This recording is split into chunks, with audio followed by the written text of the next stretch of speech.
Hi, I'm Sue Ann Stickle Kokos, and I'm here to as my contribution about what my years here in San Rafael. I don't have a lot of history here because my dad was an Army officer, and we transferred here from Yokohama, Japan in 1955, and we got here, and it was in the summertime. And the only place that we could find to stay was a hotel down on 4th Street. It was right across the street from the Rafael Theater.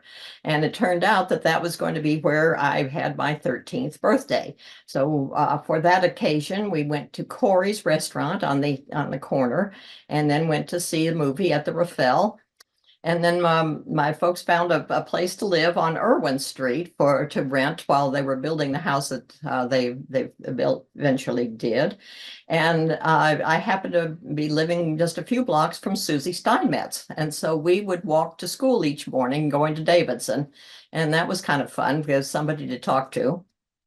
The reason we came to San Rafael was that a few years before, we had lived in Oakland when my father had been stationed at Oakland Army Base, and we met the Babcocks. And so Patty Babcock was a schoolmate of mine, and our parents, or our mothers anyway, became good friends. And so when we moved here, they insisted that we don't want to live in Oakland, which was what my parents were kind of contemplating. So we moved to San Rafael, and so I knew Patty, and then met Susie when we moved into our house in Irwin. We were there for a year, and while my parents built our house in Fair Hills, and we moved there in 1956, and just a little bit away from Mia Dale. So that things have worked out pretty well for me to get to school. We had a carpool. Her father drove to work every morning, and so I would ride with Mia and Canute and later Jofa, and we would go down to school. Um, it, I can remember the first time I saw the school, I was very impressed with it, all those pillars, and I thought it was a um, very big edifice and quite impressive. And it's nothing like it is now, which is even more impressive. It's so much bigger. We went on that tour a few weeks ago, and I just can't believe what they've done with it. It's so much bigger and more, it looks a lot more complicated. But they still said that they only have 5 minutes between classes to change the classrooms. And that's what we had, and I can remember barely making it, but I don't know how these kids do it this today to change classes, especially if they had somebody like Miss Beckwith. I don't know if you had her. I had her for algebra when I was a freshman, and she was the most intimidating teacher I think I have ever known. When you were in her class, you sat there, you didn't talk, or if you did, you raised your hand and she would call on you, but you did not move when the bell rang. You didn't get up from your seat. You sat there until she said that you were excused. And the first day, of course, people got up from their seat when the bell rang, and she immediately made it known that no, that's not the way it's done in her classroom. So um, I I think that the 5 minutes was what we needed to get from one place to another, especially with her. And I hope none of the teachers nowadays do that. But that got me thinking about some of the other teachers that I had.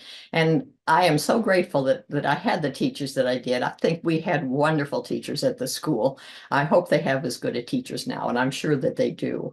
But some of the teachers that I remember, of course, after Miss Beckwith was Mr. Jones, of course, with Girls Glee. He was such a fantastic man.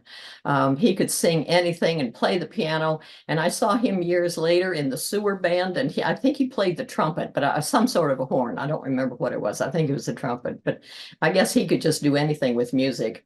I don't know why he was in San Rafael High, but because he could have done so much better. But I'm so glad that he did, because music became a pretty good part of my life. It was a real big influence on some of the things that I did later on.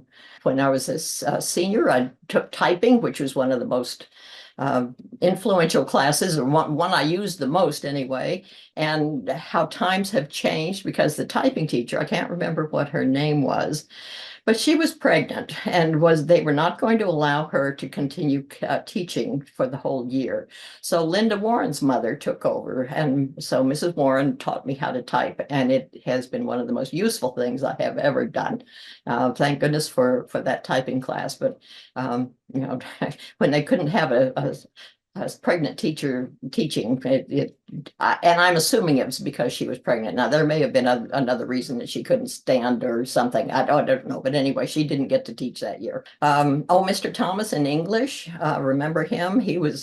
Uh, he was a very interesting teacher. And another English teacher that I really was a big influence was Mrs. Stump. I had her for sophomore English. And she was such an interesting person. She was told it like it was and had all kinds of stories and things. And I don't know why the things you remember, but I remember her talking. I don't know why we were talking about it in class.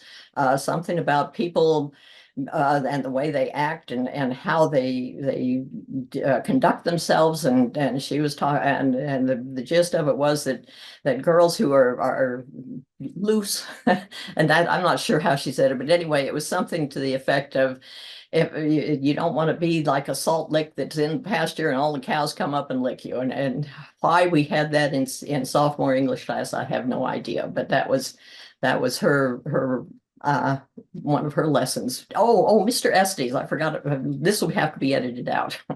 And Mr. Estes for chemistry, he was such a sweetheart, such a nice old man, and he gave me the benefit of the doubt. I had him, I think, when I was a senior, and at the time I was going out with Terry Forsyth, and so I think Mr. Estes gave me the benefit of the doubt that I must have been smarter than what I exhibited in class, because he didn't. He helped me along and was very nice and gave me a little extra credit sometimes when I didn't deserve it. And that's about all the teachers that I can think of. But I know that there were other wonderful teachers there, and I hope that they have good teachers now, and I'm sure that they do. But it was a great 4 years. And I can't imagine a better high school to go to. And this class is just wonderful because we have stayed together and still get together and able to commune and share things. So I hope everybody has a good time and come to the reunion in July, and we'll share some more. Thank you. Bye.